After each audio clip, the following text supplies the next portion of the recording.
Günəşin nağılı. Biri varmış, biri yoxmuş. Bir dəfə günəş bərk yoruldu. Daha yataqdan qalxmaq istəmədi. Dünyaya qaranlıq çöktü. Yerin sakinləri, adamlar, heyvanlar, quşlar bir yerə yığışıb məsləhətləşdilər. Çox götür-qoydan sonra günəşin yanına elçi göndərməyə qərar aldılar. Dedilər: "Qoy gedib günəşə yalvarsın." Bəlkə onun sözünə baxıb yataqdan qalxdı. Günəşin evi sıx meşənin uca dağın axırıncı dənizin arxasında idi. Ora yalnız quşlar çıxıb gedirdi. Yerin sakinləri tovuz quşunu seçdilər. Dedilər: "O çox gözəldir. Günəş onun sözünü yerə salmaz." Tovuz quşu yola düşdü. Meşəni keçdi, dağdan aşdı, dənizin üzərindən uçub günəşin pəncərəsinə qondu. Onu oyatmağa başladı. Günəş gözünü açmadan soruşdu: "Kimsən sən? Nə istəyirsən?" "Mən tovuz quşuyam, səni oyatmağa gəlmişəm." "Tez çıx, işlər çətinə düşüb." "Kimin işidir çətinə düşən?" "Lap elə mənim. Qaranlıqda qarğadan seçilmirəm. Əlvan quyruğumu heç kəs görmür." Günəş hirsləndi.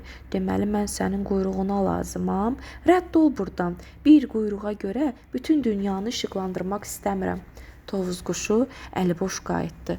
Sonra günəşin yanına bülbülü göndərdilər. Hamı düşünürdü, onun qəşəng səsi var. Günəşi bir təhər razı salar. Doğrudan da günəş bülbülün nəğməsini eşidəndə həyəcanlandı. Köks oturdu. Yuxulu-yuxulu dedi: "Səsin ürəyimi yerindən oynatdı. Nə arzun varsa söylə, sənin üçün hər şeyə hazıram. Xahiş edirəm, dünyanı işıqlandırın. Qoy gecə qurtarsın."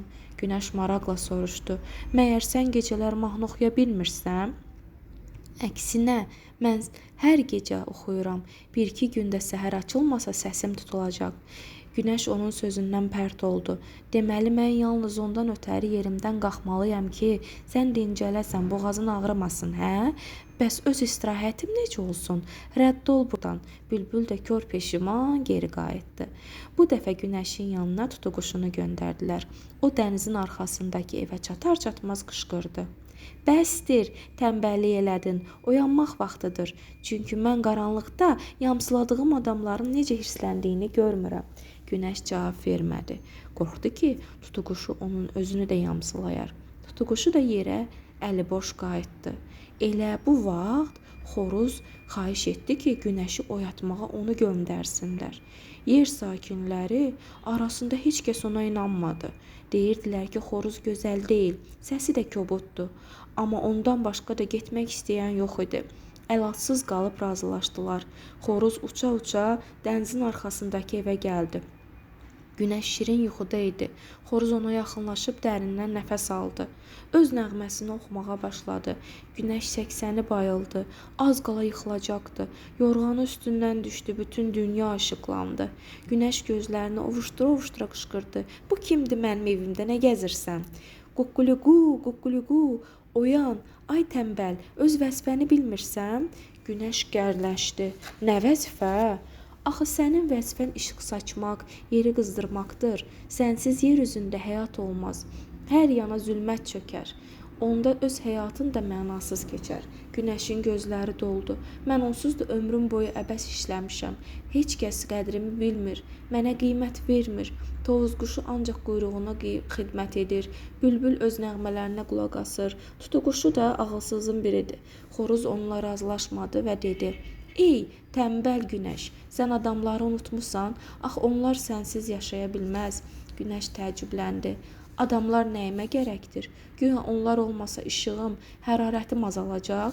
Bəs necə? Adamlar olmasa rəngin solar. Səhər çağı sənin şüaların şehli otların, sümbüllərin, çəmənlərin üzərinə düşüb bərk vurur, çoxalır. Bəs torpağı əkib becərən, yaşıllaşdıran kimdir?" Günəş dedi: "Əlbəttə adamlar. De görək, su götürmək üçün yerdəki quyuları kim qazıb?" "Adamlar qazıb.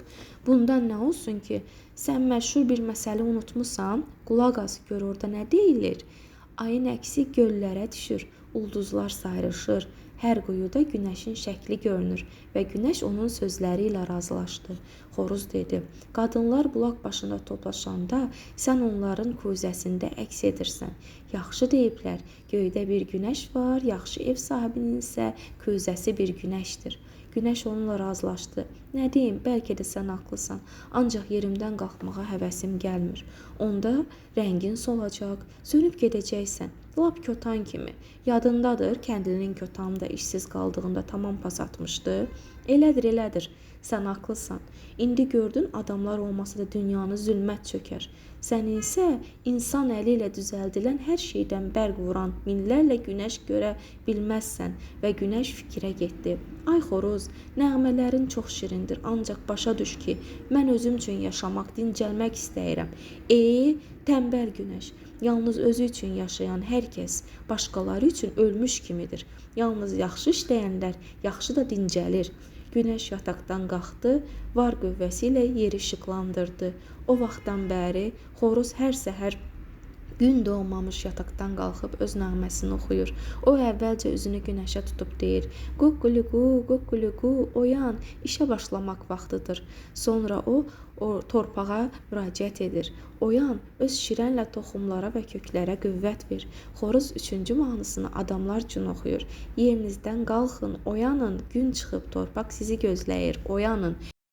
Və beləliklə günəş işıq saçmağı ilə hər kəsi çox sevindirdi. Nağlımız da burada bitdi.